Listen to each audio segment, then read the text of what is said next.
Well, there's a lot there. Breaking it down, first of all, I appreciate the law enforcement officers' forthrightness in answering those questions, their honesty. Those are things that they know, but they don't want the public to hear that. And I'm not going to blame the street cops in this. Okay, the street cops are overwhelmed answering calls for service.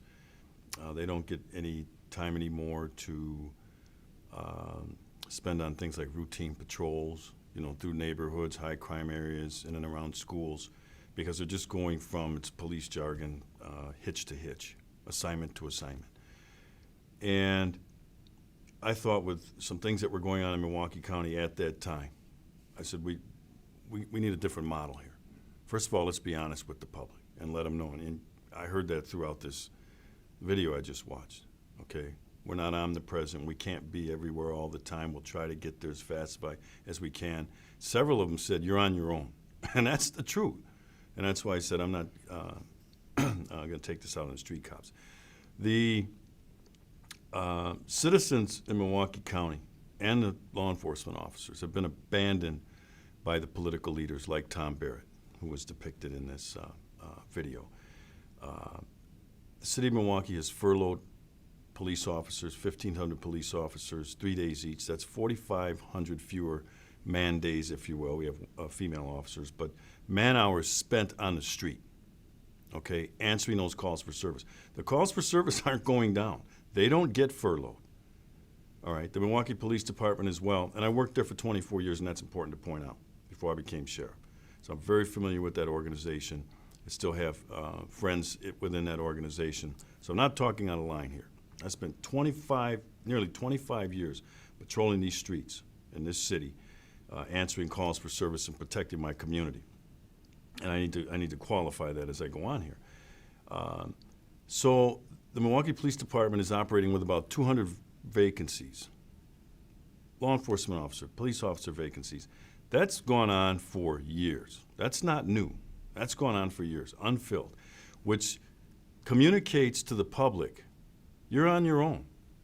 We don't see this as a high priority. We're not going to properly fund law enforcement, but at the same time, out of the other side of their mouths, they're saying, oh no, it's our highest priority, so on and so forth. And let's talk about response times. That's important. I heard that throughout the video. With the City of Milwaukee Police Department, and again, no fault of the officers. They're deluged with calls for service, and they don't have the resources. It takes, on average, 52 minutes to respond to a burglary, okay? It takes nearly 20 minutes to respond to an armed robbery, just under 20 minutes. So we're not talking 2-3 minutes like I heard in this tape here. 59 minutes on average to respond to a sexual assault. Can you imagine being a woman who was just raped and you call police and you have to wait on average nearly an hour for someone to get there? I mean, the first thing that a woman wants to do after a horrific experience like that is clean herself off, but then she's washing away evidence. Okay, but that's the psychology of it. So she doesn't want to wait around, for police. So then evidence is being lost. But this, think of her mindset. Where are they? Hey, this horrible thing's happened to me. And again, no fault to the street cop. But this is what Tom Barrett has done to the citizens, the residents, the law-abiding residents in the city of Milwaukee. Said, you're on your own here. On average, it takes an hour and 2 minutes to respond to a call like the sound of shots. So when you hear those response times, and that's just a few of them, when you hear those response times, what are people to do? And I heard that asked, well, what are we to do? Hide in the closet, run for your life, scream, all that, blow a whistle. I'm not going to tell people not to do that, but that's their choice. But here's another choice they have, and another option they have, and it's to fight back. And that's kind of what my ad said. You can run and hide, you can beg for mercy from a violent criminal, or you can fight back. But if you're going to fight back, you have to be mentally prepared for that. All right? Those situations are tough. Cops, they live that all the time. They live in a state of hypervigilance. all right? The average person does not. It is very difficult for a human being to point a gun at another human being, I don't care who it is, and pull the trigger. That's a very hard thing to do. And a lot of people can't bring themselves to that. So that's what I'm trying to tell people in my ad. Start preparing yourself mentally for this. I didn't say go out and get a gun. That's not even the half of it. Because if you can't do what you need to do to defend yourself or your family, not only in your home, but on the street in that situation, if you're not prepared up here, you're just going to freeze. All right? And so I went out and told the truth. I said, hey, 911 is overwhelmed. It is. All right? The purpose of 911 when it was created, and I did a study on that. I'm sorry. I did some research on the history of 911. It was meant to be a centralized place for people to call. Because, if you got 15,000 police agencies throughout the United States, you got 15,000 numbers. And if I'm in Illinois and I'm not from there, how do I know the Chicago Police Department number? That was the purpose. And it got out of control. And now people are using 911 for things other than life or death situations. So the system's inundated. So I'm trying to prepare the people in my county, okay, mentally, to say, hey, start thinking about this stuff now. I can leverage you as an additional resource that you can do some things in that 18, 52, 56-minute time window to protect yourself, you and your loved ones, all right? I have an obligation to do that. I'm not going to hide stuff from the public because it's unflattering, all right? Personal defense is an individual responsibility. Government has to learn how to let go of power and allow law-abiding people who I trust to make these decisions. I trust them to make those decisions. And I get this all the time, well, Sheriff, what would I do in this situation? And I'd say, well, I don't have all those answers. Here's some options. And that was my ad. Okay, here's some options. You have to plan. You have to figure this out. Start thinking about it today. And it has to be second nature. Okay, just because you go out and you get a permit to go armed with a concealed weapon on the street, you don't have to have the permit in your house. And I'm going to get to two things that happened in Wisconsin after this. Doesn't mean you're going to be ready. All right, you took your little course, you fired and you took your firearm safety. That's one time. That's not how you become proficient at anything. All right, and I think people know that. It's repetition. And it doesn't mean every day, but cops do this every day, and so it becomes second nature. You have to do it a little more frequently than that so that when this situation comes, you don't freeze, you don't panic, because you will. But the key is to recover quickly and get back into the game up here. That's the game I'm talking about. I need you in the game, not freaking out. No, what do I? Okay, calm down. Get in the game. So, when I heard Joe Biden say what he said about firing 2 shotgun blasts out the window, again, government telling people what to do. Oftentimes, people will ask me that question about some situation, and I'll say, you know what? I really don't know.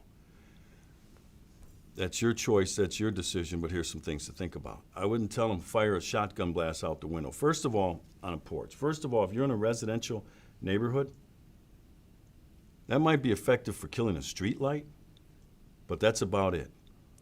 In a residential area, you might have apartment buildings, high-rise apartment buildings. If I'm walking down the street in that neighborhood and somebody sticks a shotgun out the window and fires 2 blasts, I'm going to think they're shooting at me. And if I'm armed, I'm going to return fire. So you see how they're making a bad situation worse. All right, so here's the advice I gave in that situation. Someone's breaking into your home. All right? First of all, use concealment to your advantage. Use cover. Find some cover. I don't tell people hide under the bed and go in. That's not cover. If you have a firearm in the home and you feel you need to defend yourself and your family, use concealment to your advantage. All right? The next thing you need to think about is to know who and what your target is. Okay? Because you want to make sure, we've all heard these situations where it was a mistake. It was, so know who and what your target is. The next thing you need to think about is aiming center mass. Don't aim out the window. Center mass, that's in here, and then pull the trigger. That would be my advice. I wouldn't sit up there like the vice president, with all due respect, he's the vice president, and tell him, well, just do this. I say, here's what I would do. Use cover, because you don't know if that clown trying to break into your house is armed. All right? Know who and what your target is. Point that barrel center mass and pull the trigger. All right? Then after that, well, there's a lot of things that are going to be going on. And see, the thing is that 911 in that situation is not going to help you. And that's what I said. It's not your best option. The mayor and others tried to contort some other thing, my message, into something that it didn't say. It's just that at that point in time, and I heard throughout the video I just watched, well, it's going to take us some time to get there. Okay, yeah, we understand that. The average law-abiding citizen understands that. But it's like, what do I do in the interim? Well, I don't know, scream, put the phone up against your... that stuff's crazy.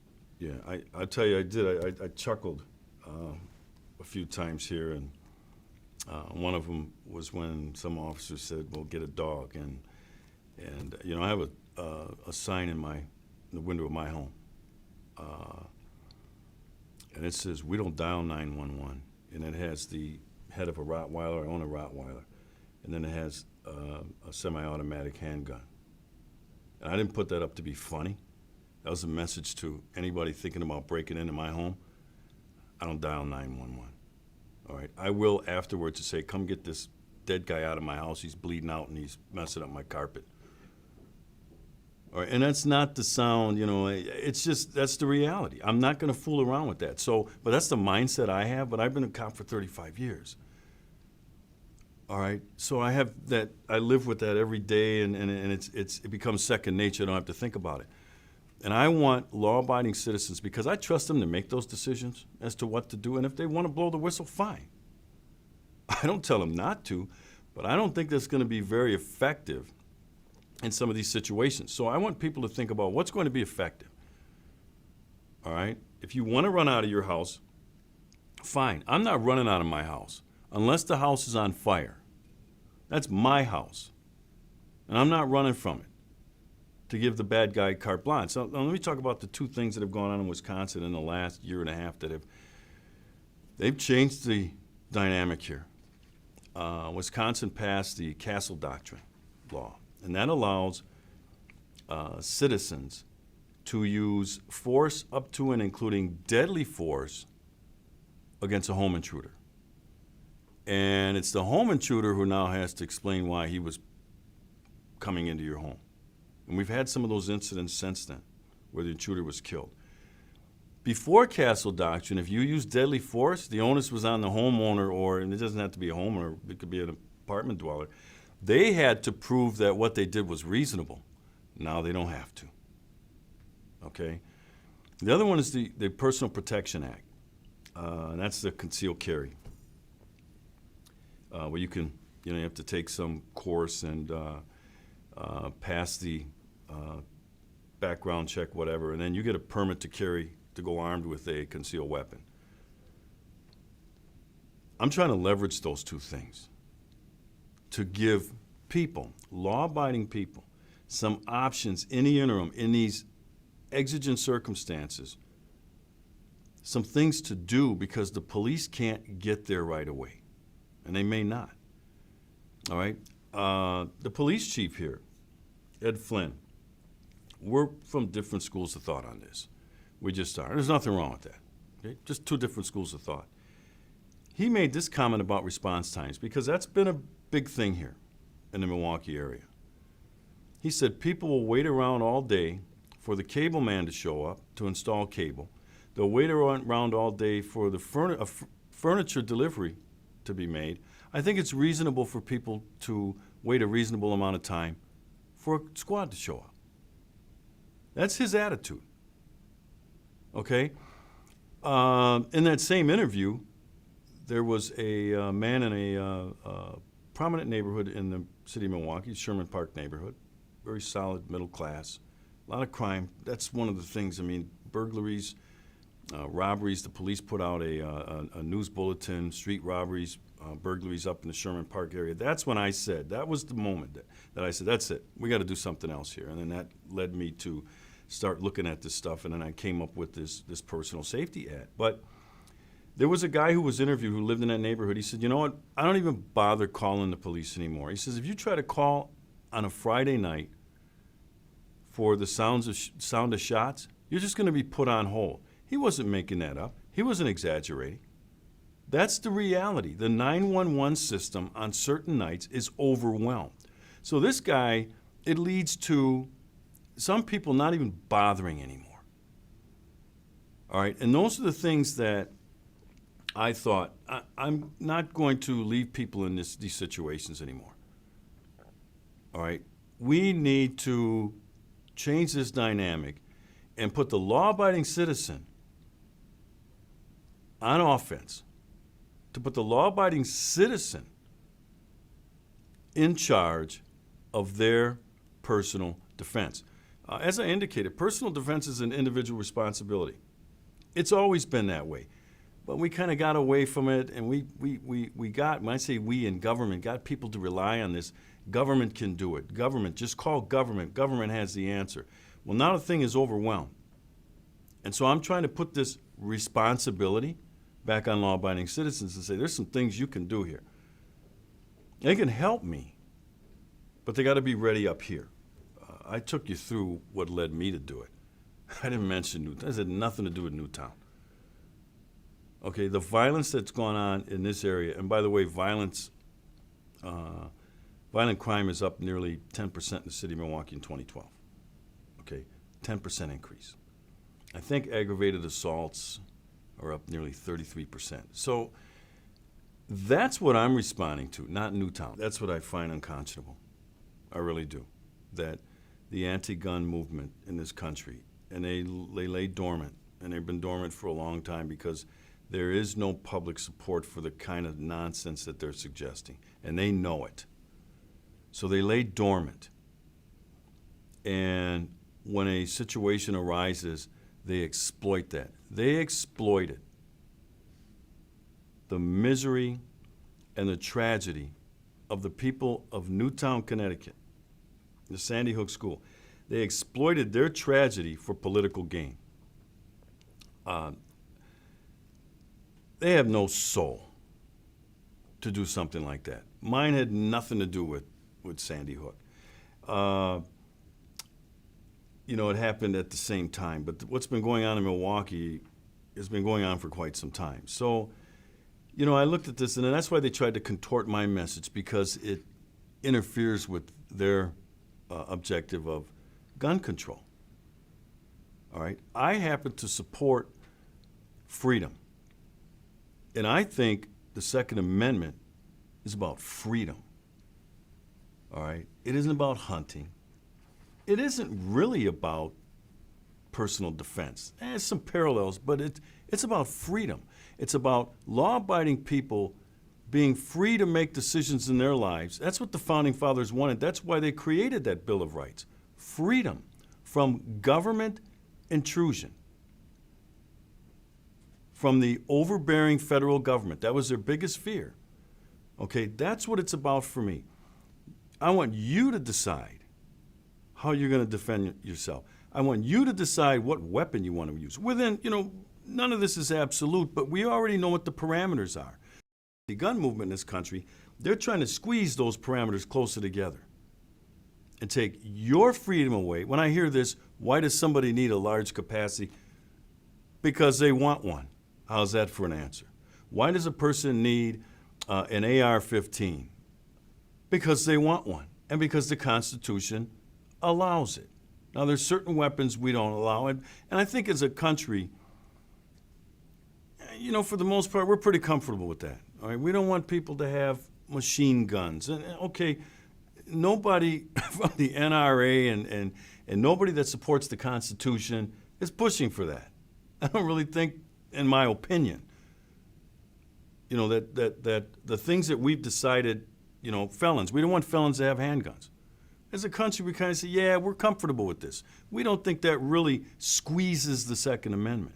This movement right now is about trying to squeeze that Second Amendment because they are exploiting this Sandy Hook and Newtown, Connecticut tragedy for political gain, and they see an opportunity here. And so they're trying to squeeze something out of this. This universal background check. That sounds good, right? Who wouldn't be for that?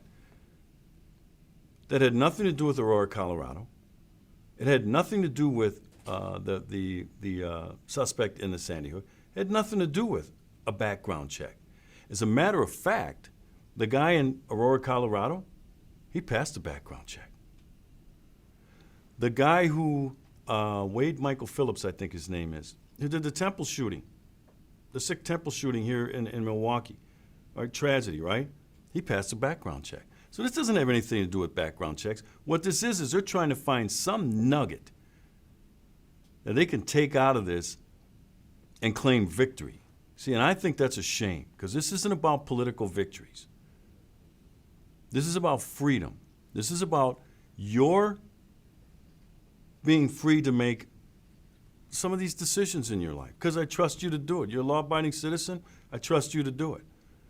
Many people don't, and I'm finding this with police chiefs. They don't trust their citizens to make these decisions. Well, first of all, being elected, I think there are 3,080 sheriffs, pretty close, and all but about 14, 15 of those are elected. We're elected individuals, right? We have a constituency. I'm going to stake my fortune, if you will, figure of speech, on having my finger on the pulse of what the people want. I'm on their side. If you notice, I said we're a team now. I'm on their side.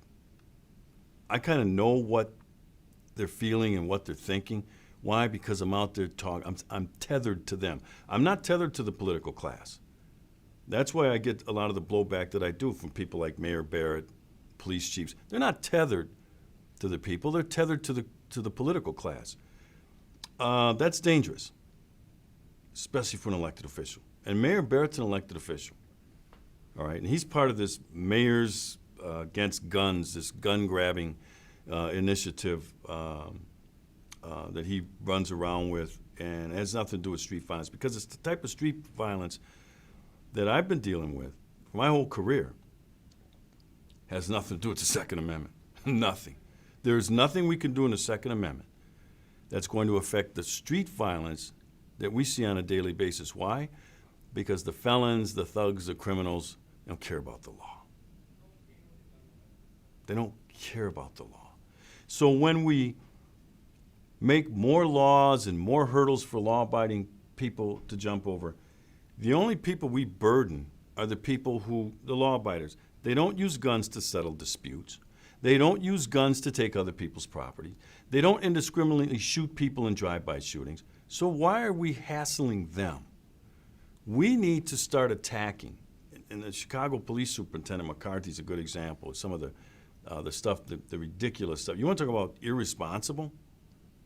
We need to start, and I said this previously, and I don't really, I'm sensitive about telling another law enforcement executive what they should do, because he's familiar with what's going on the ground in Chicago. I'm not. I see the news reports. But I say the same thing about me when Piers Morgan, I'm thinking, you know what I'm thinking in an interview? I'm sitting in that chair thinking, you have no idea what's going on the ground here. What are you talking about? All right, so that's why I'm sensitive about saying what a law enforcement executive should do. But I did say this, and I meant it. If some of these chiefs, Chief Flynn here, these mayors against gun, spend as much energy and as much time attacking criminals, career criminals who perpetrate violence by using a handgun, we'd have a lot safer country than we would going after law-abiding citizens. Okay, so, unfortunately, this thing turned, very political, the Sandy Hook, the elementary school, the Newtown, and God bless those folks out there for what they've had to endure. And they got dragged into this political fight. That's why I said I find it unconscionable that you would take people going through misery and suffering and drag them into the middle of a political arena and say, we're going to use you as the symbol for why we need political leverage in this argument. I find nothing more distasteful. All right? We need to have the ongoing debate, discussion about a lot of things in this country, including street violence. And, if we want to have it about the Second Amendment, fine. I mean, I think the courts have been very clear. All right? I think the Constitution's very clear. All right? Now, I'm not a constitutional scholar, but I know how to read the document. All right? And the Founding Fathers did not write this document for constitutional scholars. They wrote it for everyday people. And they wrote it to tell the government, here's what your powers are, here's what your powers are not, and stay there. All right? But over time now, the reach of the federal government and some state governments and local governments too has really become overbearing and out of control. But anyway, getting back to this Constitution, and I have a number of, it's just a small little pamphlet. All right, greatest experiment of organizing a country and organizing a people ever known to man and woman.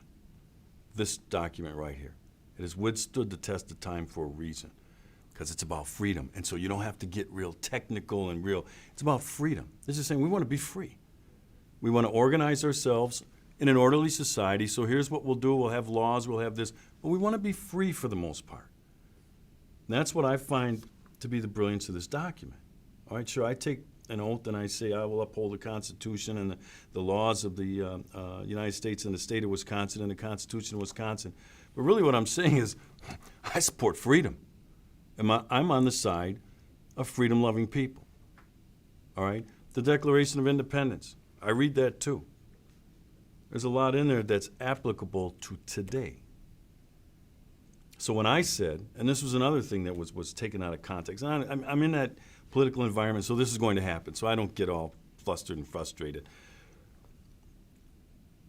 But what I say is pretty clear. And what I said, the question to me was,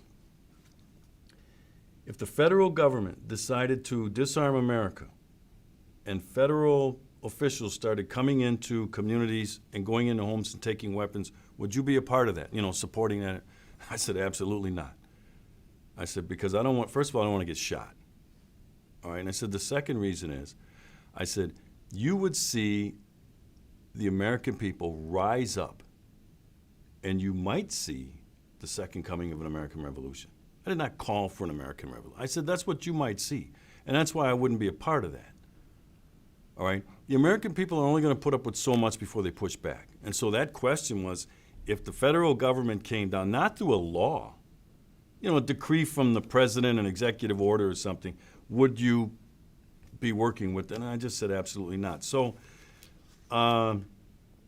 we get back to this document, the Second Amendment, a well-regulated militia being necessary in the security of a free state, the right of the people to keep and bear arms shall not be infringed. That's an absolute. Although, like I said, we've made some adjustments along the way that I think as a nation we're comfortable with, because we don't feel that it really infringed. It's, okay, some of these things are, we need to do. And as a society, we said, sure. The First Amendment, and I think that the Second Amendment to the Constitution is just as sacred as the First Amendment. We all know how sacred the First Amendment is. I think it's why it was first. But look what was second. Okay, but I think the two go hand in hand. And it says, in part, and I won't read this whole thing, Congress shall make no law. Shall make no law. I mean, to me, that's why I said, I'm not a scholar, but I can read. Shall, will, those things are no, there's no wiggle room here. Although we know there are limits on the First Amendment. We're all comfortable with that. We have all heard the classic, can't yell fire in a crowded theater and then claim First Amendment. That's a safety issue. All right, excuse me. But it's pretty clear to me. And what the anti-gun movement, because they want to blame the gun for all this, and I don't really think it's about the gun anyway. All right, it's about an organized group of freedom-loving people in this country, gun owners. And the anti-gun crowd knows that's a powerful force. It's a powerful lobby group, the NRA. Okay, they realize that, and they know that if they're going to weaken that lobby group and the influence that they have, and rightfully so, to keep this government in check from tyranny, we need a group of people who are going to stay focused on that, because everybody isn't focused on it. So we need a group. It's about weakening them. All right, this is not about gun violence. This isn't even about the mass shootings that we've seen go on in this country. Okay, Virginia Tech, a lot of these are college campuses. All right, I think Northern Illinois, I think they had one. Columbine, Newtown, and Sandy Hook, I should say. Those are anomalies, tragedies. I'm very honest about those with people. I say, I don't have an answer for that. I have some suggestions, some ideas. I called within 48 hours of the school shooting that we need to consider putting armed police officers in schools across America. I said that. That's not an overreaction. First of all, a lot of schools have it already, so this isn't like anything I'm not making something out of whole cloth or, trying to, but I think we need to think about, because if we really want to do something for our kids, if we really want to do something for the people of Newtown, Connecticut, so that what they went through won't be in vain, if we really want to protect our kids, then why don't we do some common sense approach about having the discussion? And I would not say, I said I think we ought to do that. I would not say, I don't want the federal government forcing that. I want the federal government to provide the funding so that if certain school districts individually say, we want to do this and our budgets are tight, they have a funding source. That's how the feds can help in this situation. Not by going after the Second Amendment. Find some funding and create a funding source and say, hey, we know you're stretched here. If you guys want to do it, fine. If you don't, fine too. Okay, look at Sidwell Friends, the exclusive school out in the D.C. area. Presidents and other kids have gone there, and good for them. I'm a huge believer in the best education you can find for your kids. It's a very safe environment at Sidwell Friends. Okay, and it isn't just because presidents' kids go there. It's an exclusive school, and they realize we got to do what we can to protect these kids. There are other school districts across America. There are schools in the Milwaukee area, public schools, that have school officers, armed police officers in the schools, assigned to that school. So what I suggested wasn't anything new. I said, I think we ought to expand this a little bit. But that's up to people. So that's up for the Milwaukee Public School Board to have the discussion, and have the debate and see, do we want to do this? I don't want to force this on them, because again, it's freedom. All right? And then people will tell, the parents, they'll tell you, yeah, we like this, or no, we don't like it. I'm fine with people that don't want to do it. If there are certain school districts that say never, no way, I go, fine. But if there are some that do, I say, let's help them. There's a process in here if we want to change it. Don't forget, when this document was created, my ancestors were slaves and they weren't included in this. But guess what? The brilliance of the document, it allows it to be changed, and we changed it. 13th Amendment, okay, and the 14th Amendment. All right? That's the brilliance of this document. So if we want to change the Second Amendment, the process is called for right in here. You call your constitutional conventions, you get ratified by, I think, 3/4 of whatever, and you change it. Then let's do that. But the anti-gun movement in this country knows there is no public support for the kind of obliteration of the Second Amendment that they would like to see. So they want to do it, they want to circumvent, okay? And they want to take shortcuts. And they want to try to do this through passing tight gun control restrictions that keep getting thrown out in court. Okay, Washington, D.C., the Heller case, Chicago's recently got thrown out because it's pretty clear. That's why I said this is pretty clear. All right, and I think the Supreme Court gets that. So if we really want to do that, then let's have that discussion. Let's call for those constitutional conventions, and then every state can have their convention to see if they want to get on board with eviscerating the Second Amendment to the Constitution. There's no stomach for it among the American people. And that's what I find distasteful, too, is if you really think it's bad, because we did that with slavery, right? There came a point in time we said, that's it. And we really felt that bad about it. What did we do? We changed this. It's a process. And we did that. Okay, the same with women's suffrage, right? This document, when it was created, women couldn't vote. But guess what? At some point, people said, that's enough. We're going to do it this way. And we were able to change that. So that's why, when I say brilliant, I mean, who would have thought that over 250, 260, 270 years later, that this thing would still work? Because the framework, and that's what this is. There have been amendments to this Constitution many times, but the framework is solid. It works. There have been some other things that have happened from the media standpoint. You know, the media,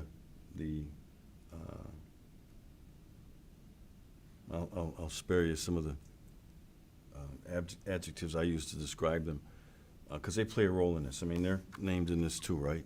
First Amendment, freedom of the press. But with that comes a responsibility, and I think they've fallen short lately in terms of having a dog in a certain fight, you know, politically. But a lot of things have changed. The internet has changed everything about mass media. And I said this to one of the board members of the Milwaukee Journal-Sentinel, a major newspaper here. I said, you guys aren't the only game in town anymore. Okay, I have ways to get my message out. Because in the early debate and discussion on gun control, they tried to freeze me out. All right, I was sending them op-eds and little pieces about gun control and this and they were, thanks, you know, we're really not interested. Okay, because my position was politically unacceptable to them. So I thought, fine. In the age of the internet, all right, you know, there are blogs, there's Facebook, there's social media. I just started sending it that way. And then some of this stuff started to get out, and it forced the Journal-Sentinel to have to take up my position.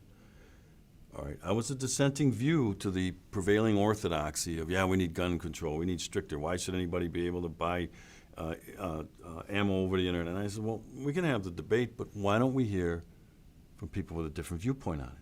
And they were icing it out. Talk radio has been a force multiplier.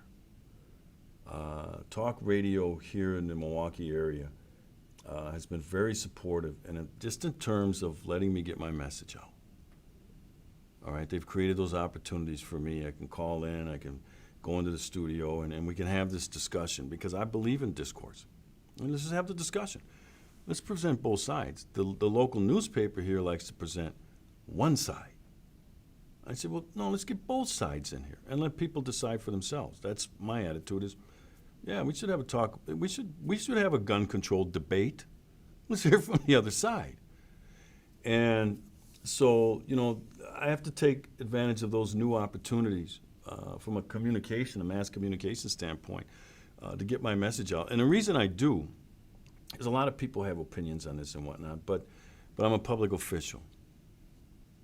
All right, and the people of Milwaukee County have elected me to be their voice. Now, there's some people who voted for me that don't agree with me on some of these issues, but you know what? They still have to say to themselves, well, you know, I put the guy there, so, you know, I guess we'll see next time, okay, at the next election. We don't get to elect these police chiefs that are running around with these mayors against guns, all right? They don't have a constituency. So I do use the bully pulpit because that's what you do when you're in our representative democracy. You speak for people. I maybe don't speak for everybody in Milwaukee County, but if I've been elected and reelected twice, I'm sure as heck speaking for over 50% of them. All right, and then again, if the people here get tired of me and say, we don't like his views, whatever, it's a process for them to get rid of me. All right, and it's called an election. It's not right. I won't even say fair, because, you know, nothing's fair in life. But it's not right for the media, who has this powerful position in our representative democracy. It's not right for them to ice out other people's views, especially elected representatives. I know there's nearly 1 million people in Milwaukee, and they can't put 1 million views in. But the people deserve to hear from their elected representatives. So I'm able to get this out. There's a lot of support for my position on this. There is. Okay, you guys and others, the media, has kind of tried to censor it and shut it down. But there is, and I've heard from people all over the country. Just the other day, I spoke to Sheriff Al Cannon, Charleston County, South Carolina, who heard my ad. He's seen me on some of the things that have gone on, the TV shows I've been on, whatnot, radio, done a lot of radio nationwide. Okay. And he says, hey, I'm just here to tell you that I support your view and keep fighting. I know it's uphill because I'm going against a big machine on the left. All right. They first tried to destroy my message, and that was that ad, contorting it into something it wasn't. And then when that wasn't working, they tried to destroy the messenger, and that's still going on today. But that's kind of what happens in these environments. So I have to have support of people, and I'm worried about having the mayor's support. I'm not worried about his support. I'm worried about the support of the voters and the residents of this county, even the ones that don't vote, who want to be safe, and they believe in freedom. Keeping with my view on it being an individual responsibility. First of all, I would hope and pray that no parent would be in that situation, but it does, and it can, and it has happened. There's no linear answer. Do A, B, and C. The Joe Biden, Vice President Joe, run to and do a shotgun blast, or the guy from Colorado in the state legislature, blow a whistle or put the phone up against your ear. Okay, I don't know, but I'll tell you what. In the moments up to that, that's where I'm trying to prepare people. Okay, in other words, if you've gone out and you've gotten your little card that allows you to carry a permit or carry a concealed weapon, I want you to start thinking about this today before the day that the gun is up against your head. I call that the wolf's at the door. That's what you ask me. What do you do when the wolf is at the door? I don't have all those answers, but I'll tell you what. If you're thinking about this today, and if you're listening to my ad and you're preparing yourself, and you're out there and you have your weapon,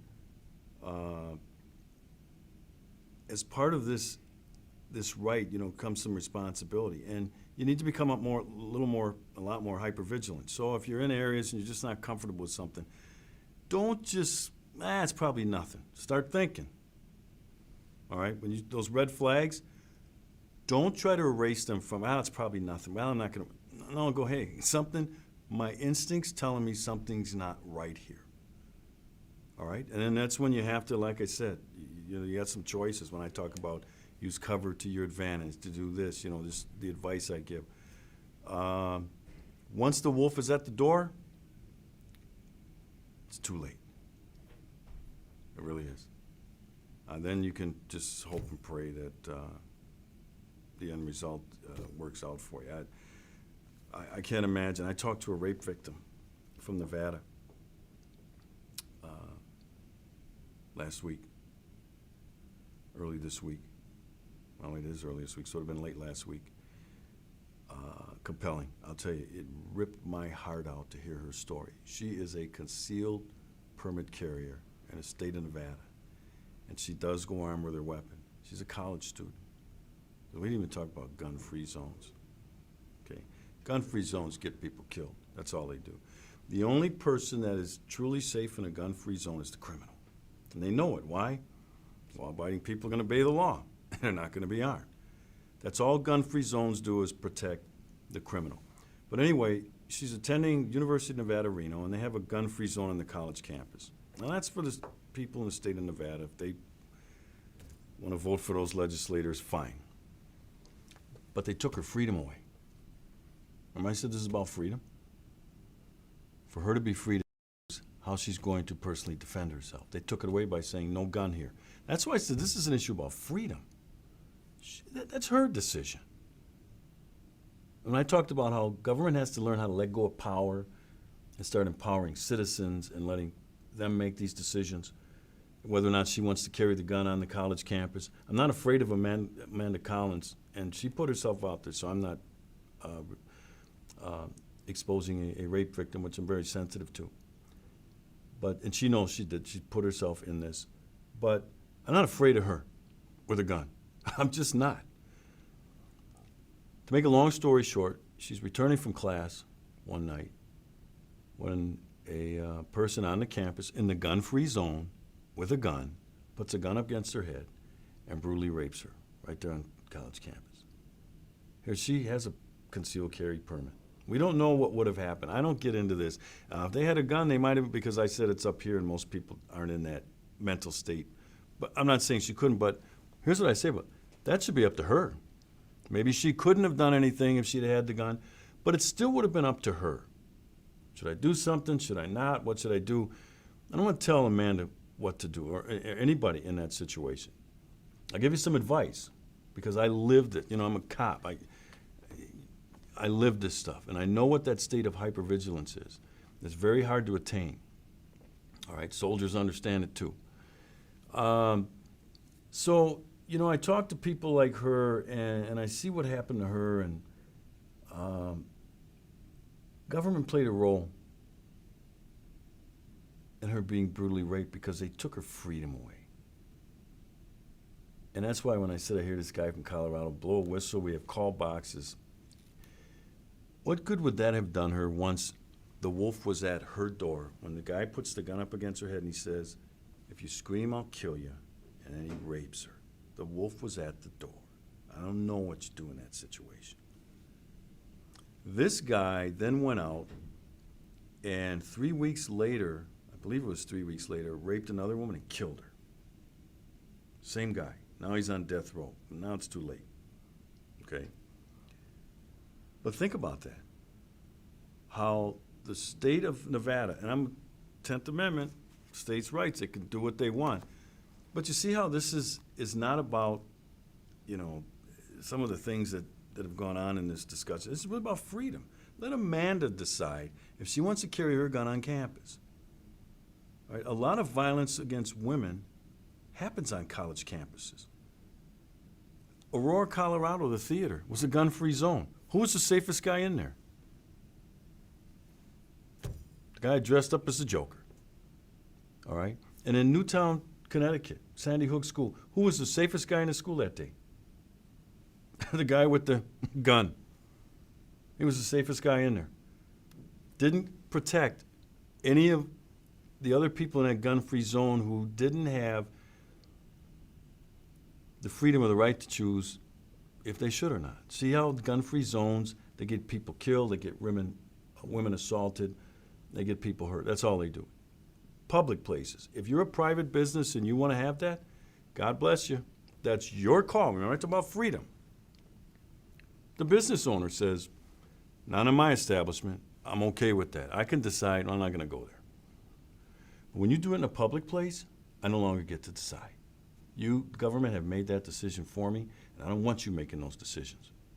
Not those, because those are about my personal defense, and that's my responsibility. Okay, you play a role in it. That's what, we need the police, but the police by nature are a reactive force. We can talk about how they're proactive. You heard the cops in this thing. They know. That's nonsense. We're proactive. It's not that they don't try to be, but that's not why they were created. It's a reactive force. The first line in public safety is law-abiding people. It's not the police. It's law-abiding people.